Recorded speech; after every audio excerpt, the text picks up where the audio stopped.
Hey, my name is Josh Strait. I am a registered massage therapist and personal trainer out of Canada.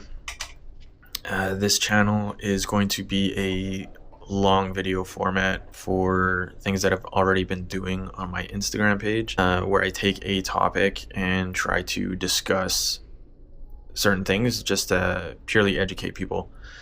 Seeing as we are close to the new year, I would like to speak on New Year's resolutions and kind of just throw out random stats that I looked at on chatgpt the other day. So the main stat was that only 8% of people who have a fitness related New Year's resolution end up succeeding with maintaining that throughout the entire year. So 92% of people end up failing. 80% of those people end up failing within the month of February, which is pretty wild. One reason this could be is due to a lack of guidance when they come to the gym. Some people might be pretty fresh into working out, never worked out a day in their life, or even just having a long duration of time in which they haven't worked out and getting back to it. This could lead people to be quite a bit sensitive or a little anxious when coming to a gym. So I think that's potentially why some people end up failing. With the lack of guidance, if I were to walk into a gym, never worked out a day in my life, I would definitely not know what I should be doing, what I should be focusing on, and how to maintain some sort of fitness routine in which it's giving me a healthy positive. Because at the end of the day, of course, moving your body more frequently is going to be great, but if you're working your body into dysfunction, that is also not great. So not knowing what you should and shouldn't be doing is also a big hurdle. I also find that a lot of people don't really have the ability to reach out to ask people for help, which is fine. Like nowadays, a lot of people don't necessarily want to bother people.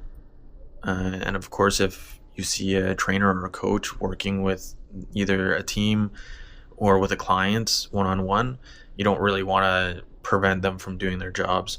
So yeah, it could definitely be pretty hard for people to start nowadays. One thing I think for myself as being someone who works in the industry, I think this kind of lands on me for potentially needing to reach a helping hand out more frequently, especially when I know someone who is probably a new member at the gym.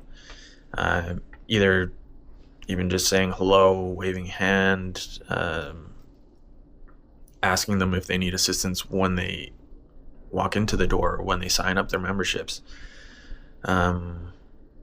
This could be a positive for like both sides. Like obviously this fresh new person, they get assistance on day one, and also it could just create a better community environment for our gym. So even though I have given a stat that shows there's a lot of failure within these New Year's resolutions, this doesn't necessarily mean that you shouldn't have a fitness oriented New Year's resolution. I think this just means that potentially educating yourself prior to coming in, reaching out to professionals prior to coming in to see if they could help you with even a basic guideline.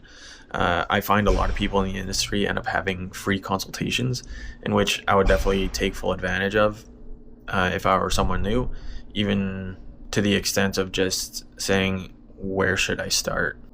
So that being said, obviously anyone who knows me or who has been at this gym location, if you ever need a helping hand, whether it's just programming questions, exercise, cueing, I'm always the person that you can walk to ask for a helping hand, and I have no issue with that. Obviously, that being said, it needs to be in a respectful manner. If I'm currently in a session with someone who is paying me to help them, might not be the best time, but of course, if I'm just running around the gym with no client with me at the time, and even if I'm training myself, I see no issue with helping someone if they need a helping hand. All right, so that's the video. Kind of just briefly talked about the stat on people who fail fitness related New Year's resolutions, and also that there could be some sort of anxiety for new people who want to start a fitness journey. So yeah, if you are someone new, It's never a bad idea to reach out to a personal trainer, even for a brief consultation, to ask them questions. You don't have to sign up with a personal trainer. You can just ask questions, which I think is probably the most beneficial thing to do if you are new to a gym. All right, I think that was the rant for the day. If you have watched this whole video, thanks for watching, and I'll see you in the next one.